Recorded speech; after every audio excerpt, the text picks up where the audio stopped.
Good morning, children. Let's continue our exercise 7a. So children, see question number 4. So question number 4 is write the equivalent fraction for the following. So children, you know children, question number 5. Write 5 equivalent fraction for the following. Okay, 3 by 7, and you have to write the 5 equivalent fraction. So children, you know the equivalent fraction. Equivalent fraction means fractions having the same value. Okay, so just you have to just multiply by the counting number. First we have to multiply by 2, both numerator and denominator, then multiply by 3, then multiply by 4, then multiply by 5. Okay, so see question number 5. First is 3 by 7. So 3 by 7, so just multiply by the counting number. Counting numbers means 1, 2, 3, 4, 5, 6. Okay, so first the equivalent fraction multiplied by 2. So both numerator and denominator multiplied by 2. Okay, so 3 2s are 6, 7 2s are 14. ठीक है, 6 by 14. Now find the second equivalent fraction. So multiply both numerator and denominator by 3. Okay, so 3 3s are 9, 7 3s are 21. Then next equivalent fraction multiply by 4. ठीक है, तो 3 4s are 12 and 7 4s are 28. Next equivalent fraction multiply by 5. So both numerator and denominator multiply by 5. Okay, so 3 5s are 15 and 7 5s are 35.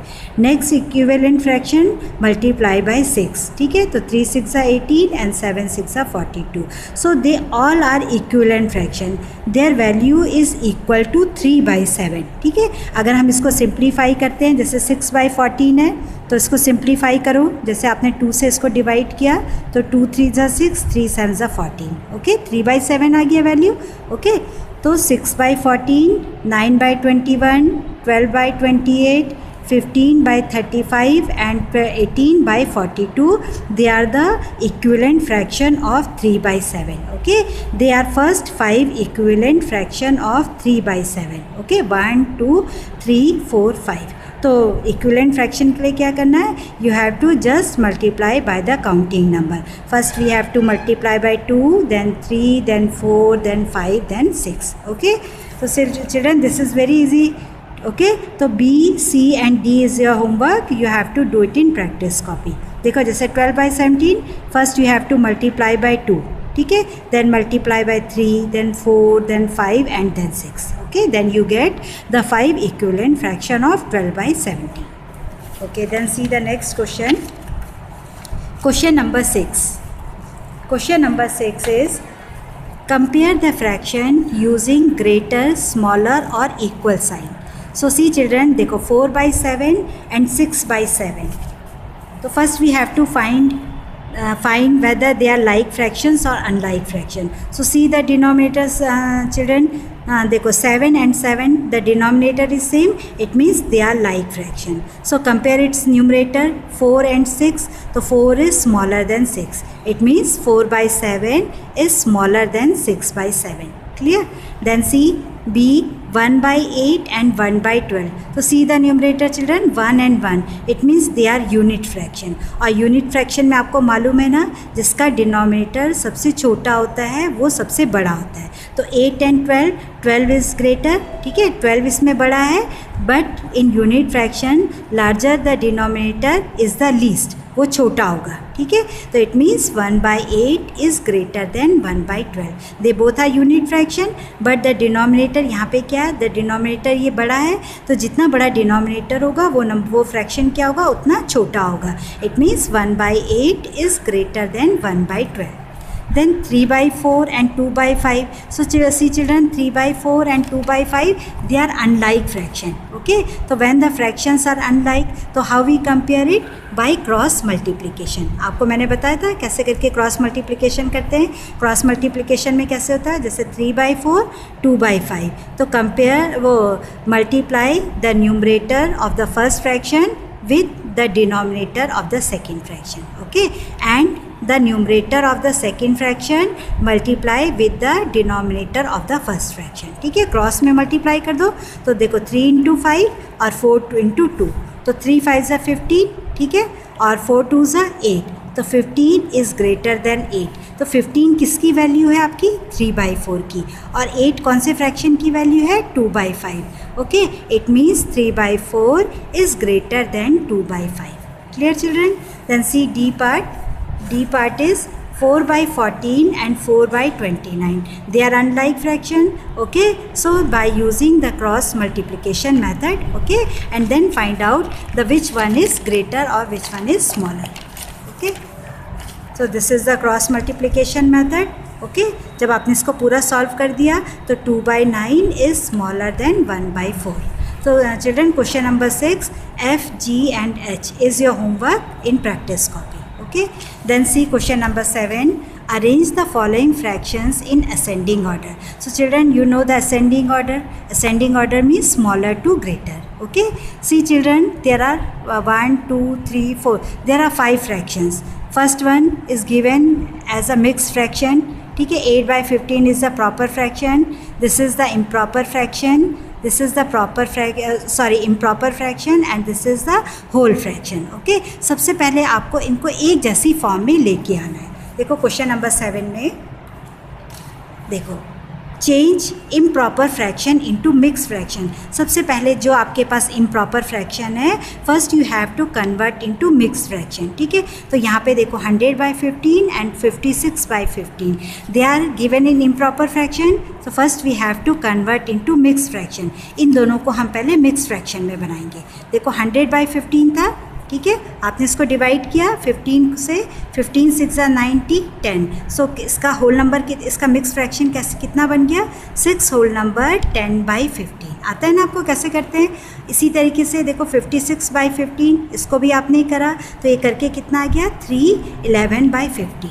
Okay children, अच्छा अब देखो आपने इसको लिखा 1 2/5 8/15. This is given, ये ऐसे प्रॉपर फ्रैक्शन में दिया है.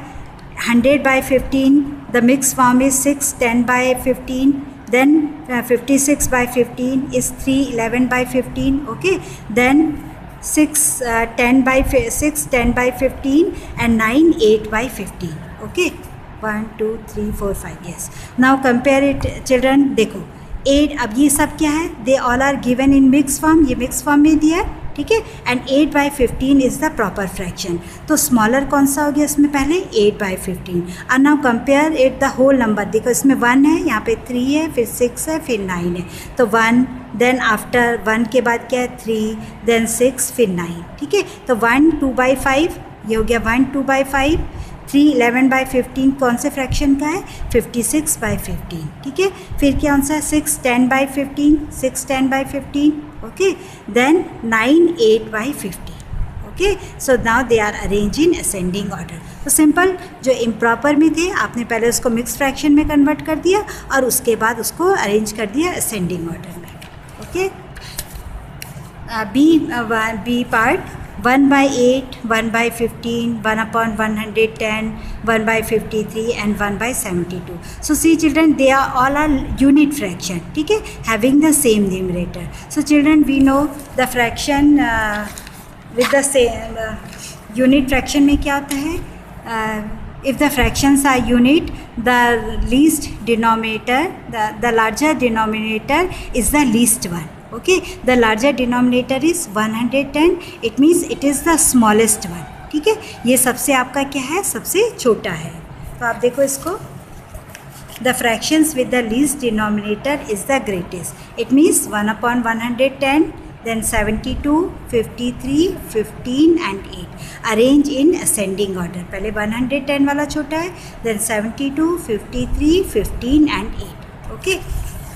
Question number 8, arrange the following fraction in descending order. Okay children, I have explained B part. मैं आपको B part को explain कर रही हूँ, लेकिन मैंने first A part इसमें copy में किया है. तो B part को देखो, see they all are unlike fraction. ठीक है, ये सारे कैसे अनलाइक फ्रैक्शन. तो इसको लाइक फ्रैक्शंस में कन्वर्ट करने के लिए क्या करना पड़ेगा, first we take the LCM of the given number. ठीक है, फिर एलसीएम लेने के बाद सारे फ्रैक्शंस को इक्विवेलेंट फ्रैक्शन बनाना है जिसका डिनोमिनेटर कितना है 96 है. Okay, now here we get the LCM is 96. ठीक है, अब सबसे पहले टेक द फर्स्ट फ्रैक्शन 1/6. अब 6 का डिनोमिनेटर हमको 96 बनाना है, तो यहाँ पे क्या बताया था आपको, LCM divided by the denominator number. तो 96 डिवाइडेड बाय 6 इज 16. ठीक है, ये सबको मैम ने इसी तरीके से यहाँ पे कर रखा है. तो 1/6 का डिनोमिनेटर बनाया 96, तो both numerator and denominator multiply by 16. ठीक है, तो ये आ गया 16/96. सेकेंड को 12 से मल्टीप्लाई किया, यहाँ पे देखो 96 डिवाइडेड बाय 8 इज़ 12, तो ये आ गया we get 60/96. Then 96 divided by 16 is 6, so multiply by 6 we get 78/96. Next is 7/24, तो 96 divided by 24 is 4, so multiply by 4. ठीक है, फिर 11/32, तो 96 डिवाइडेड बाय 32 इज़ 3. ठीक है, so multiply by 3 we get 33/96. Now we arrange, now they all are convert into like fractions having the same denominator. Now we arrange in descending order. Descending order means greater to smaller. आप इसको इस तरीके से arrange करोगे, फिर देखोगे, देखो 78/96 कौन से फ्रैक्शन का है, 13/16. 60/96 is 5/8, then 11/32, then 7/24, and then 1/6. Okay children, so complete your exercise. Thank you.